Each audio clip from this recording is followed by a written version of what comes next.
Hi everybody, welcome back to my live cat feed channel.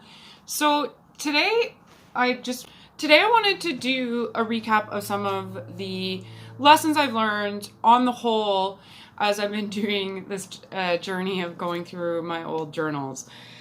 I have just taken a complete break from dating in person. People have asked and I've said no, and I just deleted all my apps and stuff like that because I just really wanted to take some time to delve through this, and I didn't want any new energy coming in.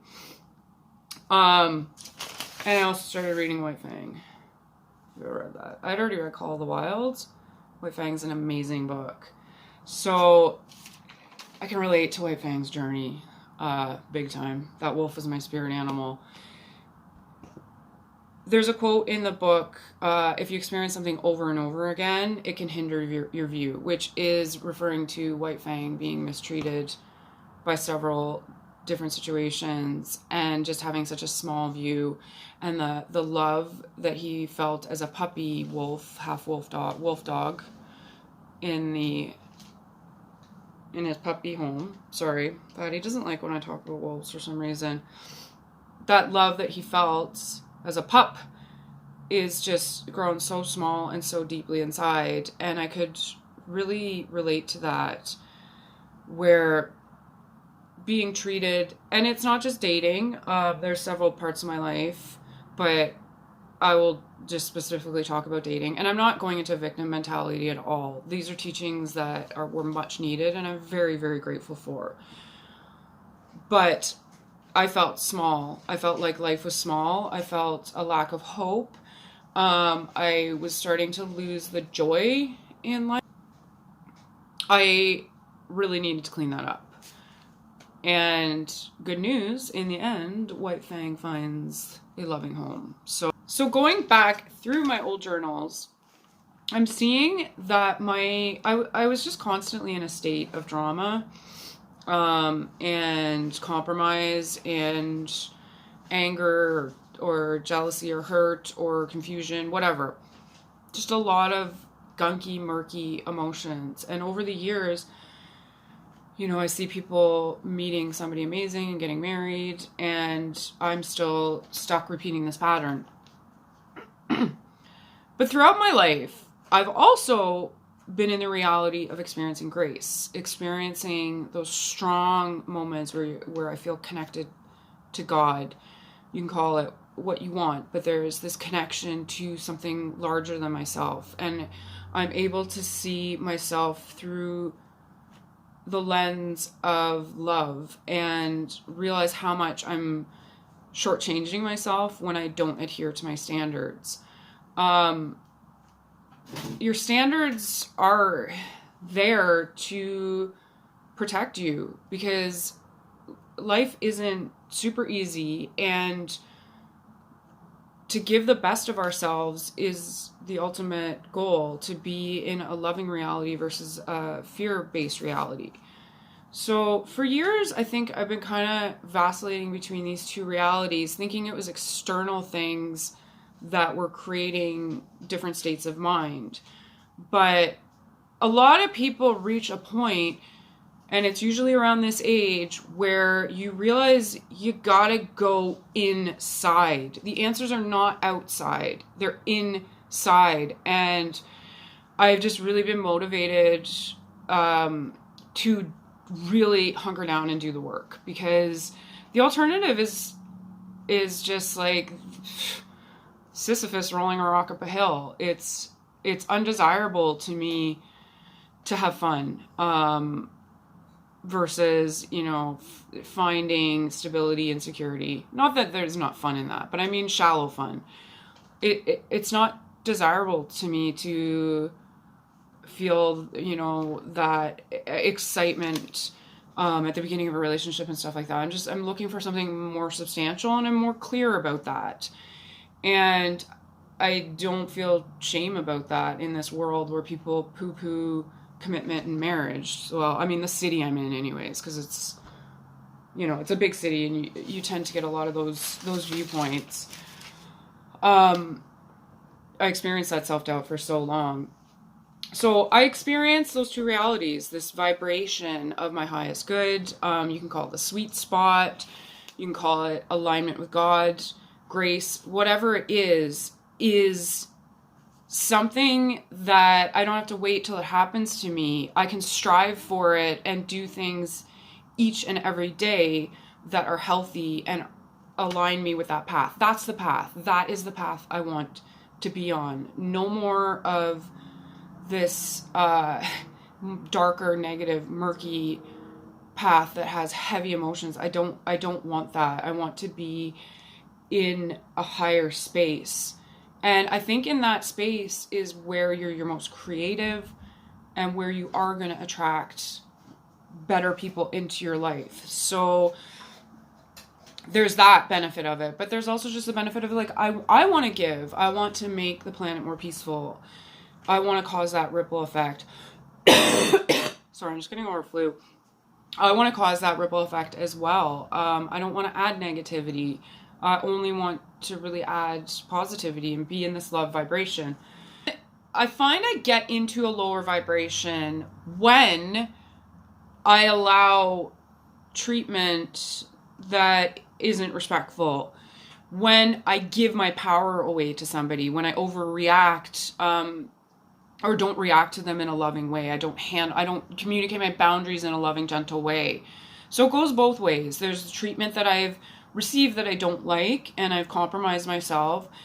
And I've also compromised myself by the treatment that I'm giving out. It's less than gentle. I still believe in my boundaries. I just think over the years I really gave away my power too much and didn't communicate them in a way that was loving and curious and gentle. So it goes, there's improvement both ways, but I'm tired of all of it, and no longer want to be in that triggering space that causes me to be less than I am. It is more important to me now to have conviction in my boundaries and standards. And we are in a world that doesn't always encourage women to have standards. And I'm not talking about high standards in the sense of like, you better make money and drive a car. I'm not talking about that. I'm talking about standards that honor yourself, honor your sacredness, the standards that are in place to show you what resonates with you and what doesn't. That is not something that we should be compromising on. And everyone should have high standards, because if I have high standards, I'm holding myself to them and making myself better, but I'm also inviting others to go to their highest standards. I think we get away with a lot, and that doesn't really lead to a peaceful world. So I look back and I have nothing but gratitude and thanks for, sorry, Fatty, I don't know what spot I scratched on her.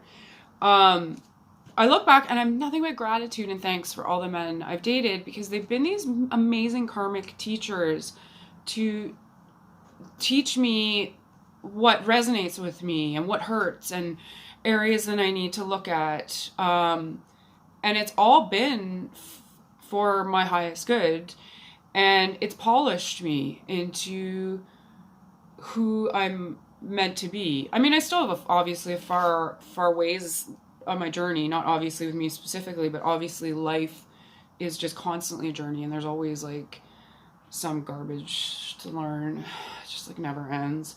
But I have so much gratitude for all these like really interesting people that I've met, and I've learned, and I've built my protection. And I don't mean protection in a way that doesn't let people in. Protection in a way that is the highest and most loving vibration, and allows me to give that. I just cringe at my 20s and 30s, where it just feels like a waste of time to be engaging in so many dark feelings or drama, when there's just so many more productive things that can be done.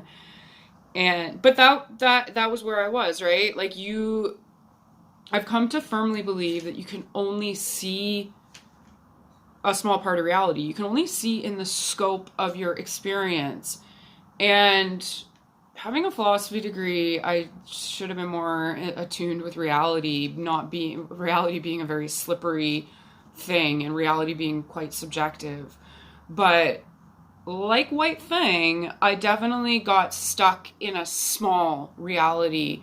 But really, I was attracting things specifically within that reality. I had not opened my reality to larger possibilities.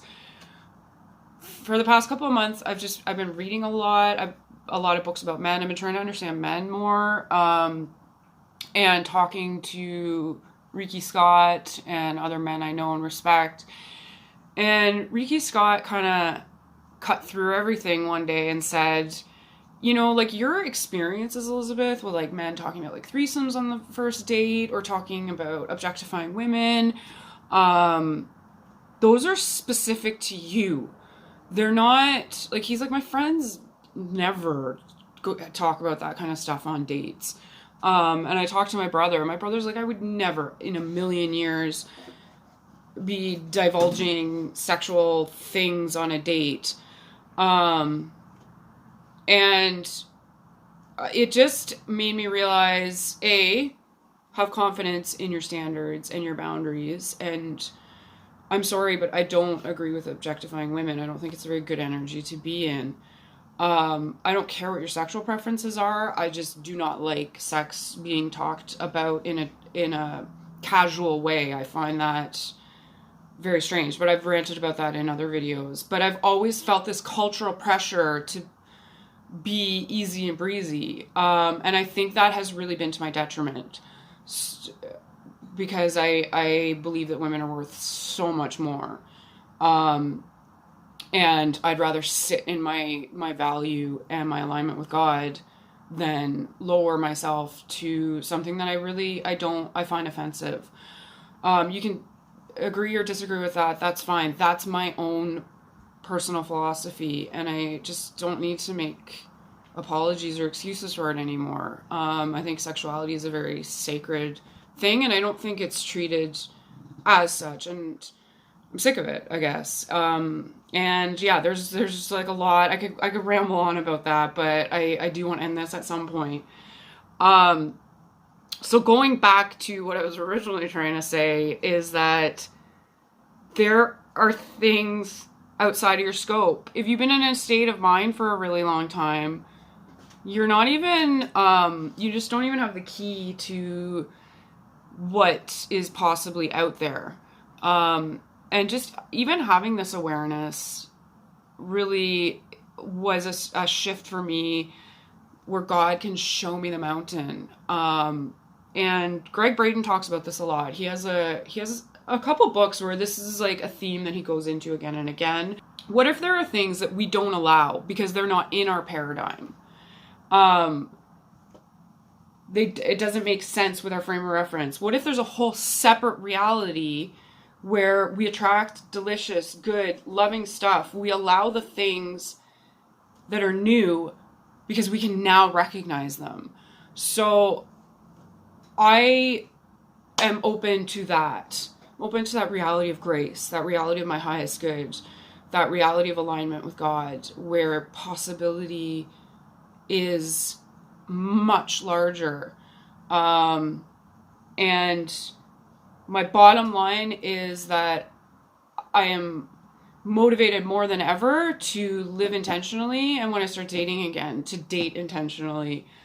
There's no more being dragged through this dark confusion, depression, low self-esteem, not valuing myself. It's just so destructive when you compromise yourself. It's just, I can just viscerally feel it when it happens, and that is not an energy that's really going to get you anywhere productive. I would much rather be committed to life and feel light on my feet and feel joy and feel love, and to be able to spread that. So I hope that wasn't too crazy. It totally, literally, this video sounds like I just took ayahuasca, like, and went on a Peruvian journey. But even though I would love that, that's not the case. And I'll just leave you with one. I think Kat summarizes it all. That's kind of a paraphrase of Socrates saying, know thyself. That's what you want to do. So peace and love. Ending 2019 on a positive note and sending everybody so many blessings for 2020.